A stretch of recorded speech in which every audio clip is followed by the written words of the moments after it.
გადაცემა ერთი დღე სოფელში აგრძელებს ბელგიაში მოგზაურობას. დღეს ჩვენ ულამაზესი გენტისა და ბრიუგეს ტური გვაქვს დაგეგმილი, რომლებიც თავისი ისტორიული მნიშვნელობით და კულტურული მრავალფეროვნებით გამორჩეული ქალაქებია. მაგრამ საინტერესო ადგილებთან ერთად დღეს ჩვენ შევხვდებით აქ მცხოვრებ წარმატებულ ქართველებს, რომლებიც ჩვენ დღეს გვიმასპინძლებენ.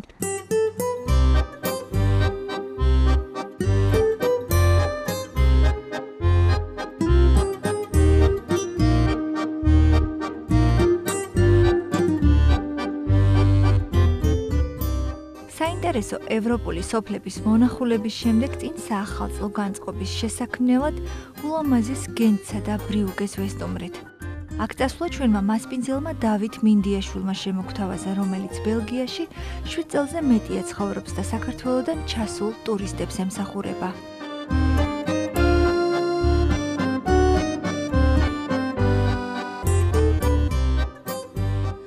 მე როგორც ვიცი, შენ ტურიზმის სფეროში მუშაობ და ემსახურები ტურისტებს და მაინტერესებს ბელგიაში კონკრეტულად კი გენტში ჩამოსულმა ტურისტმა რა ადგილები უნდა მოინახულოს. იმიტომ რომ ჩვენ ახლა ვიმყოფებით გენტში. ეს არ არის დიდი ქალაქი, თუმცა სავსეა აქ ისტორიული ადგილები და ძალიან ლამაზი და ისეთი, ასე ვთქვათ, არქიტექტურით არის გამორჩეული ეს კუთხე. კი, ნათია უკვე 1 წელია, რაც ამ საქმიანობით დავკავდი და ძალიან მომწონს, ძალიან მიხარია. ვთვლი რომ რაღაცნაირად გამომდის კიდევაც. საქართველოსთან, ამითი საქართველოსთან უფრო მეტი კონტაქტი მაქვს, ასე ვთვლი და ძალიან მიხარია ეს ფაქტი.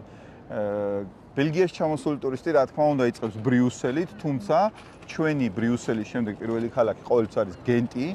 გენტი არის გენტის ცენტრი არის უძველესი, რომელიც მთლიანად შენარჩუნებული არის პირვანდელი სახე, რაც აქ წინა საუკუნეებში ჰქონდა აქაურობას. განსაკუთრებით არის გამოყოფთი წმინდა ბაოს საკათედრო ტაძარი არის აქ, რომელიც ულამაზესი არის და ბაოს ტაძრის საკურთხეველი კიდე ცალკე სანახაობა არის. არის გენტის ციხე, ულამაზესი გენტის ციხე, მე-14 საუკუნის ციხე. თუმცა აქ არის არქიტექტურა, გოთური არქიტექტურა, რასაც ვიცი, ვერაფერს ვერ გამოყოფ, უნდა მოხვიდე და გენტით უნდა დატკბე, უბრალოდ ისეთი ლამაზი არის აქ. დროში მოგზაურობა არის ეს ქალაქი. გენტი ორ პატარა მდინარეზე, შელცსა და ლისიზე გაშენებული ქალაქია, სადაც მოსახვედრად ბრიუსელიდან ავტომობილით 1 საათი დაგჭირდებათ. ძველი ციხეები და ტაძრები ქალაქის არქიტექტურის განუყოფელი ნაწილია. აქ ნახავთ გოთიკის, ფლამანდური რენესანსის, ფსევდოიმპერიის და ბაროკოს ელემენტებს. ქალაქში სანახავი უამრავი შუა საუკუნის ძეგლია, თუმცა ყველა მათგანი ფასიანია დასათვალიერებლად.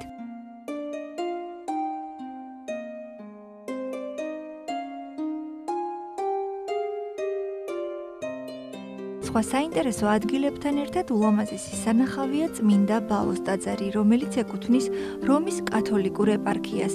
დღევანდელი ტაძრის ადგილას ჯერ კიდევ მე-10 საუკუნეში იყო ხის ეკლესია.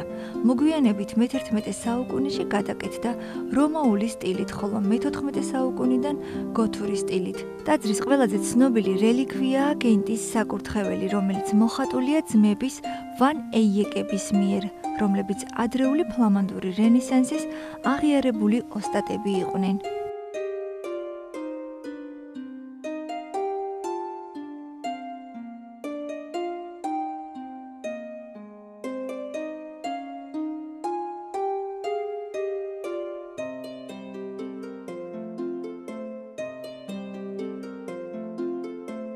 როცა მოვდივართ გენტში, აუცილებლად ბრიუგე არის ამ ტურთან მიბმული და ერთ დღეს ვახერხებთ ხოლმე ვნახოთ ეს უძველესი და ულამაზესი იუნესკოს ძეგლთა დაცვის სიაში არის ორივე ქალაქის ცენტრი შესული. ძალიან საინტერესოა. წავიდეთ ახლა ბრიუგე დავათვალიეროთ. წავედით აბა ბრიუგეში. ბრიუგე გენტიდან 54 კილომეტრით არის დაშორებული. ბელგიაში ჩამოსული ტურისტები ცდილობენ, რომ ეს ორი ქალაქი ერთ დღეში მოინახულონ. ბრიუგე ცნობილია არხებზე გადაბმული უძველესი ხიდებით, რაც რომანტიკულ განწყობას ქმნის. ამ ქალაქს ხშირად უწოდებენ ჩრდილოეთის ვენეციას. აქ ძველი ნაწილი ფაქტიურად ხელშეუხებელი და ავთენტურია.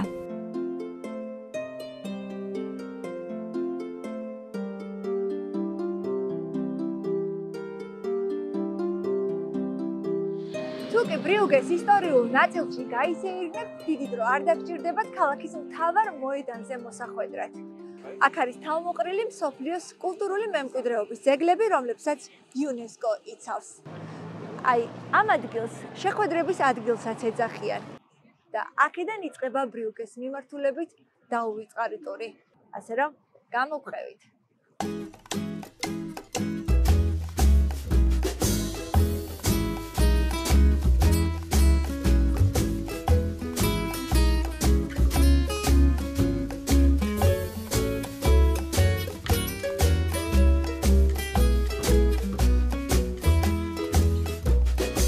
ბრიუგეს აქვს რაღაცნაირად ორი გრან პლასი. ერთი არის ეს, სადაც არის ქრისტეს ბაზილიკა, აქ დგას ნაძვისხე, თუმცა მეორე, სადაც არის რატუშა, იქ არის უკვე საშობაო ბაზრობა.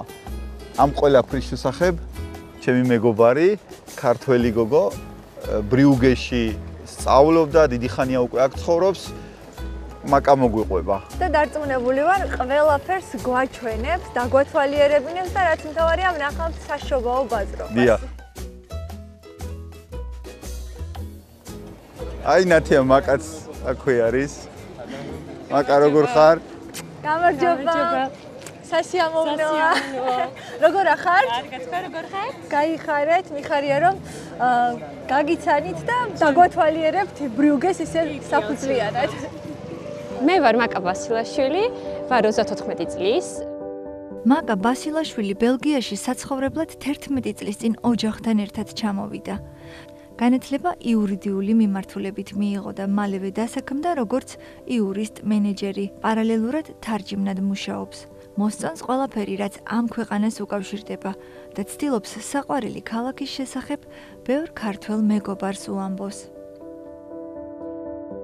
ეხლა ვდგავართ ბელფორტის პირდაპირ. ეს არის შენობა, რომელიც 83 მეტრია და ოდნავ გადახრილია აქეთ მხარეზე 87 სანტიმეტრით.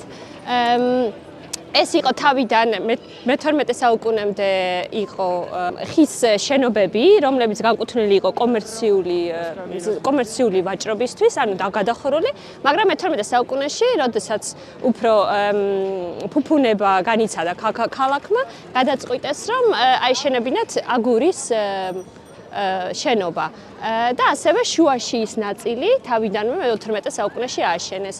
სადაც ირეკებოდა ზარები და იყო ხაზინა, სახელმწიფო ხაზინა. შემდეგ უკვე მე-16 საუკუნეში დაადგეს ის 8 კოლონიანი შენობა და შემდეგ უკვე ავიდნენ ზევით და ზევით, ასე რომ ვთქვათ. ამ ქალაქში პირვანდელ სახეს ძალიან კი, ძალიან უთხილდება და ბრუგე არის ერთ-ერთი პირველი ქალაქი ბელგიაში, რომელსაც თავიდანვე ჰქონდა ნიდერლანდურად ვიტყვი, მე გადავთვალე ქართულად სტედებუკუნდიხე ვერხუნინგი და ეს ნიშნავს იმას, რომ უკვე განსაზღვრული ჰქონდა, რომ ხალხს უნდა ეშენებინა ესეთი შენობა, ესეთი ფანჯრებით, ესეთი ფასადით, ესეთი კარებით და იმიტომ არის, რომ ესეთი ლამაზია ყველაფერი. ამას ყველა ქალაქში ვერ შეხვდებით. როდესაც ანგრევენ რაღაც შენობას, ფასადს ტოვებენ და ეს ძალიან საინტერესოა მის ნახვა, როდესაც ეს ფასადი დგას რაღაცა რკინის ნაკეთობებით და იმის შიგნიდან ყველაფერი დანგრეულია და ანუ შიგნიდან აშენებენ მთლიანად ახალ შენობას, მაგრამ ეს ფასადი რჩება ისე როგორც იყო, თქვათ აი საუკუნეების წინ. რაც შეეხება საშობაოს ფუსფუს და სამზადის, რამდენად განსხვავებული ახალი წელი აქვს დაშვება ბრუგეში. ბრუგეში და ზოგადად ბელგიაში უმეტესად აღნიშნავენ შობას. აქ ახალი წელი, ანუ ძველით ახალი წლის საღამოს ეძახიან და ესეც რა თქმა უნდა მნიშვნელოვანია, მაგრამ ამათვის უფრო მნიშვნელოვანია შობა. და შობას უმეტესად იკრიბება ოჯახი ერთად, ანუ დედა, მამა, მათი ბებიები, ბაბუები ყველანი ერთად იკრიბებიან ერთ-ერთ ოჯახში და ესე აღნიშნავენ. საოჯახო დღესასწაულია შობა, კი. უმეტესად ძველით ახალი წელი, ანუ ჩვეულებრივ ახალი წელი არის მეგობრებთან ერთად დღესასწაული და შობა არის უმეტესად ოჯახის დღესასწაული და ნათესავების. შენ როგორ აღნიშნავ შობას აქ? ნუ მეც რა თქმა უნდა შობას აღნიშნავ, იგივეს ვაკეთებთ, რასაც ესენი აკეთებენ, თქვა ჩემი და მისი შვილი, მისი ოჯახი, ჩემი ოჯახი, ერთად ვიკრიბებით და აღნიშნავთ ერთად, მაგრამ ჩვენთვის მაინც ახალი წელს სხვანაირი ის აქვს. კი, ახალ წელს ყველაფერს ბევრ საჭმელს ვაკეთებთ, რასაც აქ არავინ არ აკეთებს. ახალ წელს თითქმის საერთოდ არ აღნიშნავენ. ახალ წელს მიდიან რესტორანში, კაფეში, ბარში და უმეტესად იქ აღნიშნავენ. თუმცა ქართველები, ბრიუგეშიც ქართველები არიან და ახალი წლის დღეებში განსაკუთრებულად ფუსფუსებენ სამზარეულოში. კი, განსაკუთრებით დედაჩემი ყოველთვის ამბობს, ბევრს არაფერს გავაკეთებო და მაინც ორი დღე სუფრა სავსეა, კი. შობას ნაკლებად, უფრო ერთ რაღაცას ვაკეთებთ, როგორც აქ, ერთ კერძს, ასე ვთქვათ, ყველა ვჭამთ, თავისი დესერტი. მაგრამ ახალ წელს დედაჩემისთვის ეს ახალი წელი არის ტრადიციული ქართული ახალი წელი. რახან შობაზე ვსაუბრობთ და ესეთი სამზადისი გვაქვს, მე რა თქმა უნდა ხელცარიელი არ ჩამოვსულ ვარ საქართველოდან და მინდა ეს ნობათი, ასე ვთქვათ, გადმოგცე. დარწმუნებული ვარ შენ სახალწლო. აი მე ძალიან დიდი მადლობა, კი, ძალიან დიდი მადლობა. ძალიან დიდი მადლობა, რომ გამონახედრო. კიდევ ერთხელ გილოცავ შობა ახალ წელს და გვესტუმრეთ ჩვენს საქართველოში. კი, აუცილებლად მეც გილოცავთ. დიდი მადლობა.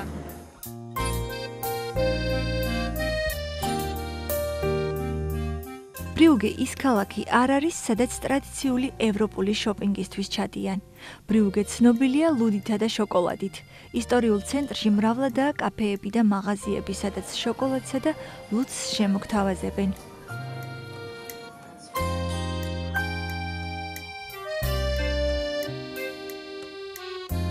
ბრიუგეში ყველაზე ძველი შოკოლადის მაღაზია ეს გახლავთ. და თუ ამ ქალაქში მოხვდებით, მისი დაგემოვნების შესაძლებლობა არ უნდა გამოტოვოთ.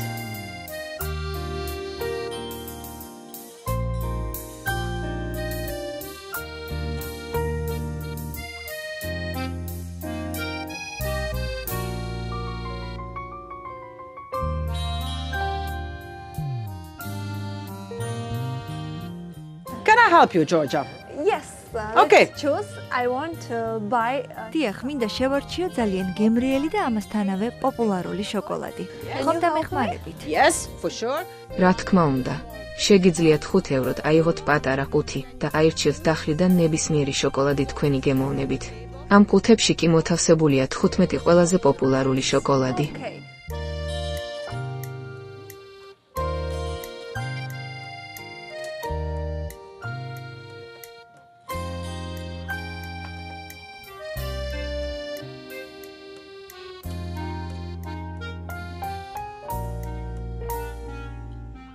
Hello, Georgia. Merry Christmas. გამარჯობა საქართველო. გილოცავთ შობა ახალ წელს. კეთილი იყოს თქვენი მობრძანება ქალაქის უძველეს შოკოლადის მაღაზიაში, ძიუმოში. მაღაზია 32 წლის წინ ოჯახური ბიზნესი იყო. ახლა კი მას ჩვენ ვუძღვებით. სულ რაღაც 5 ევროთ შევიძინე უგემრიელესი შოკოლადი და რაც მთავარია, ეს გემო და სურნელი საქართველოშიც ძალიან დიდხანს გამყვება. ძალიან გემრიელია.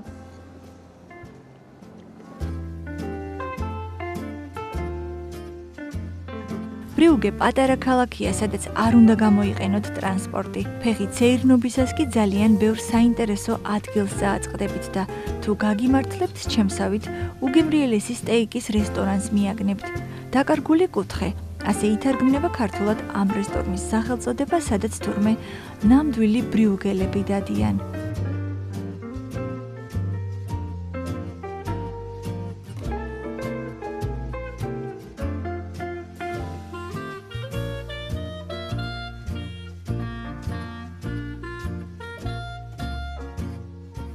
ბრიუგეში ერთ-ერთ უბანში ერთ ძალიან კარგ რესტორანს უნდა ვესტუმროთ, რომლის მეპატრონე წარმოშობით ქართველი ზურაბ საბანაშვილია. De Verloren Hook, ასე ქვია ამ რესტორანს, სადაც საუკეთესო სტეიკი მზადდება. ბატონო ზურაბ, გამარჯობა. გამარჯობა. როგორ ხართ? კარგად, როგორ ხართ? კარგად, გამარჯობა. კეთილი იყოს ჩვენი ფეხი თქვენ სამულამაზეს რესტორანში. მე გავიგე რომ თქვენ ეს რესტორანი უკვე გაქვთ 3 წელზე მეტია, მაგრამ თქვენ შეფი ხართ უკვე საკმაოდ დიდი ხანია. როგორ მოხდით ბრიუგეში, ბელგიაში და როგორ იყო ეს განვლილი გზა, რომ მოგვიყვეთ? 30 წლის წინ იყო 95 წლის თებერვლის ბოლოს 3 თვით ჩამოსული და 30 წელი კიდე ახლა ვარ. 3 თვით ჩამოხვედით და 30 წელია უკვე აქ ხარ. ეგრე მოხდი, ხო? რომ გითხრათ თქვენს პროფესიაზე, იმიტომ რომ შეფი ხართ, უკვე საკმაოდ დიდი ხანია, საკმაოდ გამოცდილი ხართ და როგორი იყო ეს გზა, რაც ბელგიაში გაიარეთ? არ იქნებოდა მარტივი? მე დარწმუნებული ვარ. ხო, რა ვიცი, ვისთვის როგორ, ჩემთვის თლათულიც არ ყოფილა, მაგრამ ეს პერიოდი იყო რა, უცხოელი მარტო ჭუჭუს ეცხავათ უჭირდებოდა, ხო იცი. შავი საქმის. მაგრამ მე არ მიგვიძნია პირადად, მაგას. ჩამოსვლის დღიდანვე რა, კარგავს ნუ თავს, შენი არაფერს არ უჩივი.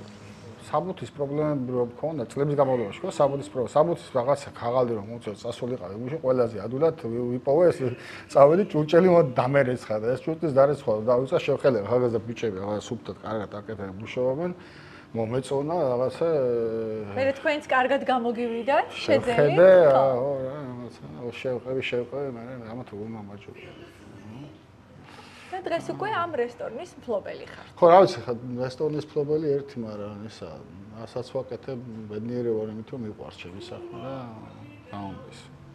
მე მაყურებელს მინდა შევახსენო, რომ თქვენ ხართ ერთ-ერთი პოპულარული რესტორნის, სტეიკ რესტორნის, სადაც უგემრიელესი სტეიკის დაგემოვნება არის შესაძლებელი და თუ თქვენ ბრიუგეში მოხვდებით, ოღონდ აქ წინასწარ უნდა ჩაეწეროთ, როგორც ვიცი, იმიტომ რომ საკმაოდ დიდი რიგია მოთხოვნიდან გამომდინარე და ეს ყველაფერი სწორედ ამ ოჯახის დამსახურებაა.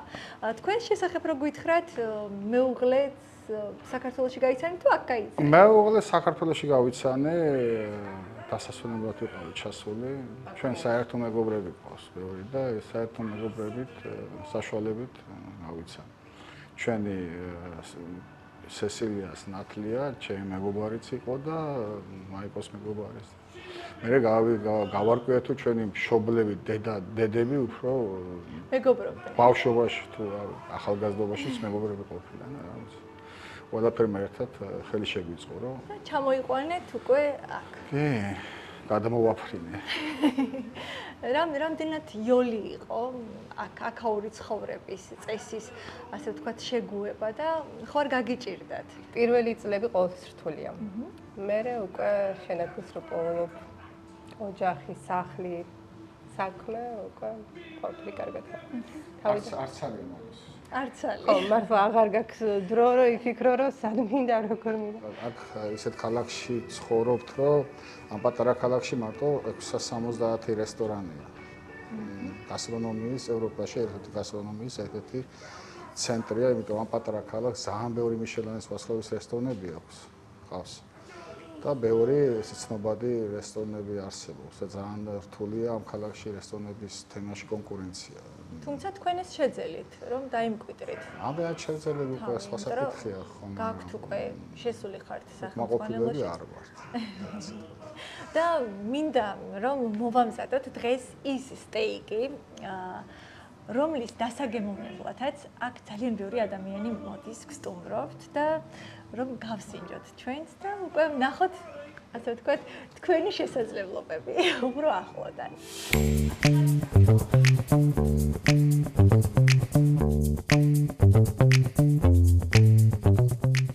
აბაზურა, გითხარი, რისი ხორცისგან უნდა მოვამზადოთ დღეს სტეიკი და რა ქვია ამ სტეიკს?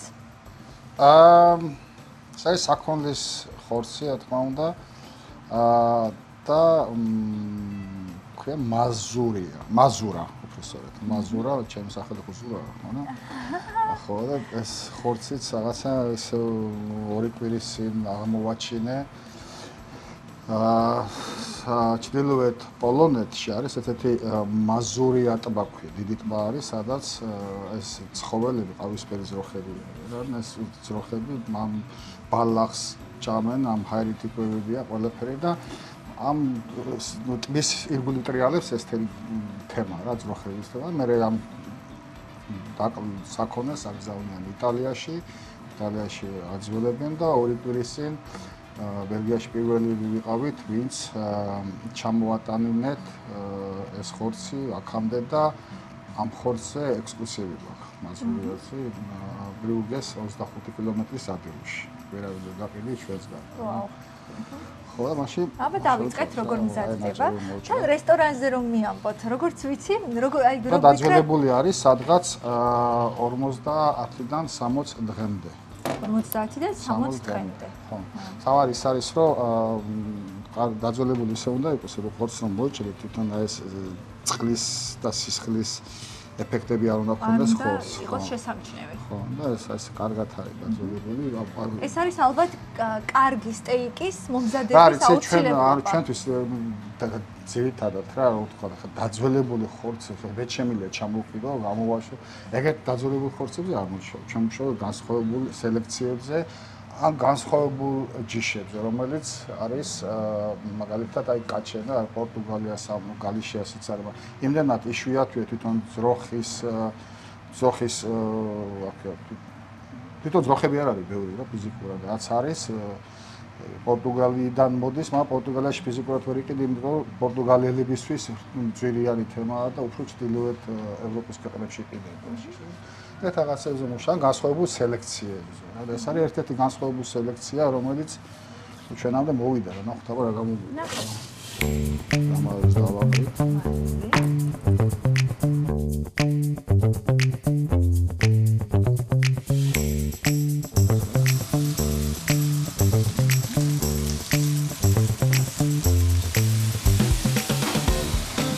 ერთი სტეიკის მომზადება რამდენ დროს მოითხოვს დაახლოებით? აი მაგალითად ეხლა ჩვენ რო შევფერავთ ამას, დავდებ აქ. აქ დავასვენებ 25 წუთი სულ მინუტი. აქ სადღაც მაქვს აქ ტემპერატურა ხო არის, სადღაც მაქვს სადღაც 35-40-45 გრადუსი.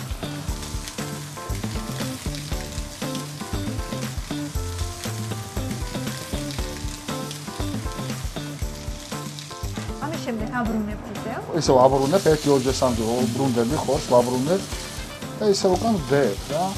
თავარი პროცესი რა არის, რომ ნელა შეიწვას ხორცი და ეს შიგნით არ ქონდეს ხორცს არ ქონდეს ყავისფერი ზოლი, მიყვარს აი შავი და წითელი.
გამარჯობა. კეთილი იყოს შენი ფეხი ბრიუგეში. ჩემი მეუღლე მარი. კეთილი იყოს ჩვენი ფეხი თქვენ საფრთხე, თქვენ სალაქსში. თქვენი ფეხი ბრიუგეში მოგზავნით. მადლობა.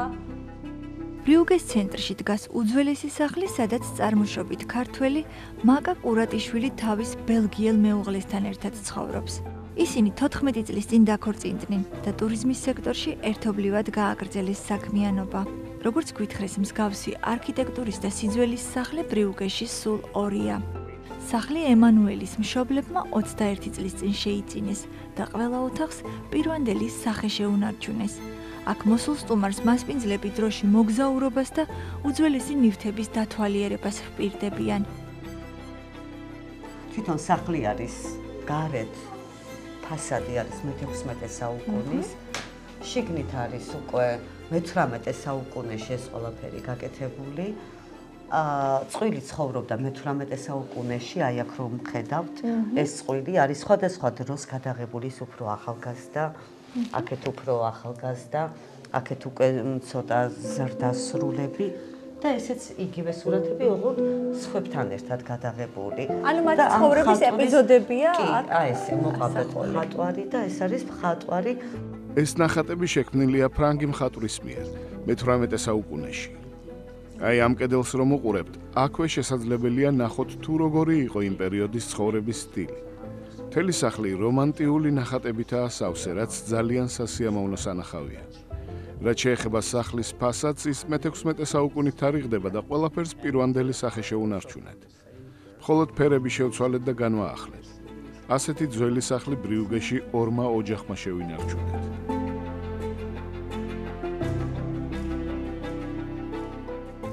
აი, გვაქვს ნათია ერთხმა 4 ოთახი.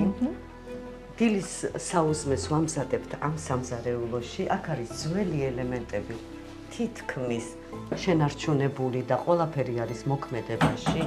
ეს, რა თქმა უნდა, წყლის პომპი, როგორ არის შენარჩუნებული დღემდე მოდის ხო? წყალი აქ. დღემდე გვაქვს მოქმედებაში. ვაუ.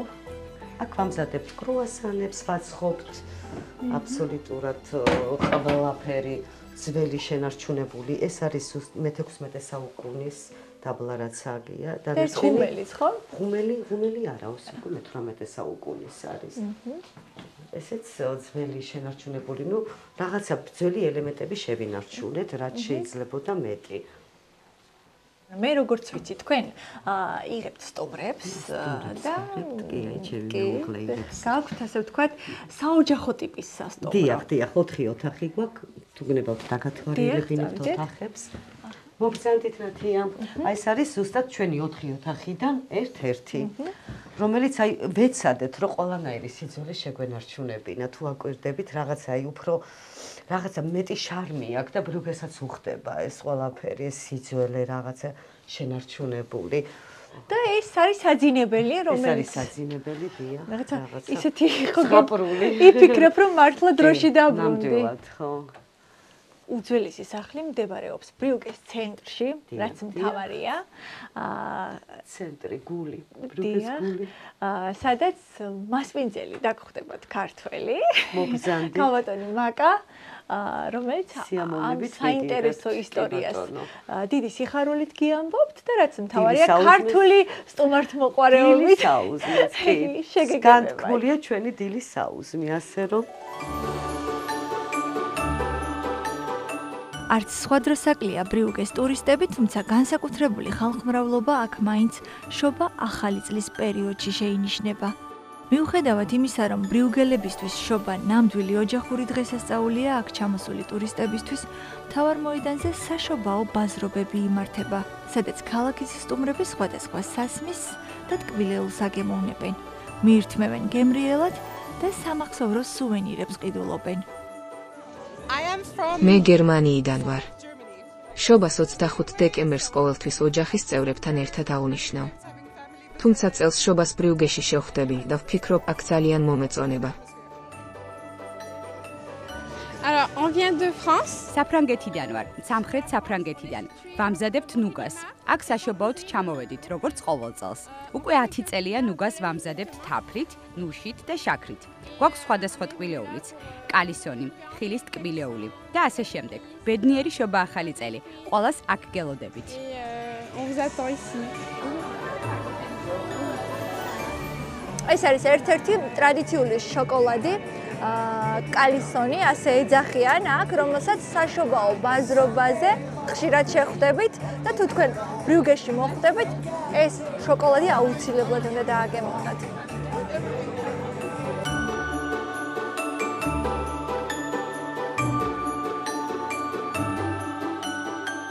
Hallo, ik ben Lisa.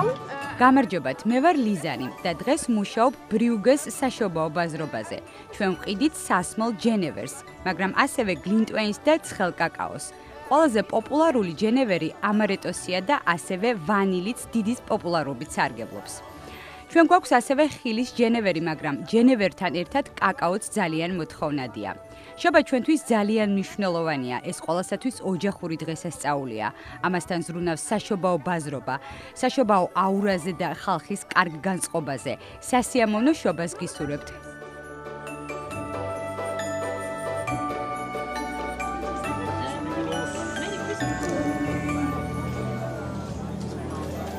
დასალევს ქვია ჟენივერჩი, როგორც ჟენივერი, მაგრამ ეძახიან ჟენივერჩეს.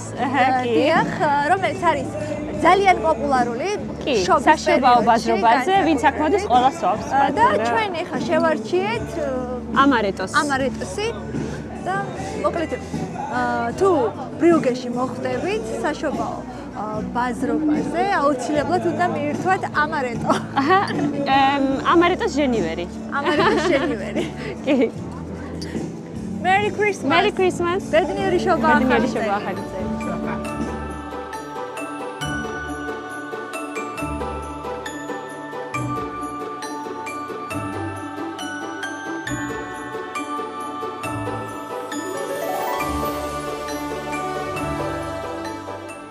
საშობაო განწყობა ბრიუგეში ყველაზე მეტად აი აქ მთავარ მოედანზე იგრძნობა. აქ სპეციალურად მოწყობილია საშობაო ბაზრობები, სადაც ტურისტები ჩამოდიან სხვადასხვა ქვეყნებიდან იმისთვის, რომ დააგემოვნონ გლინტვეინი, მიირთვან ბელგიური ლუდი და რაც მთავარია უგემრიელესი შოკოლადი. აქ არაჩვეულებრივი გარემოა მართლაც და დარწმუნებული ვარ, ყველას ის განწყობა მთელი წლის განმავლობაში გაყვებათ. მე კიდევ ერთხელ გილოცავთ დამდეგ შობა ახალ წელს და გისურვებთ ძალიან ბედნიერ და ფერად წელს.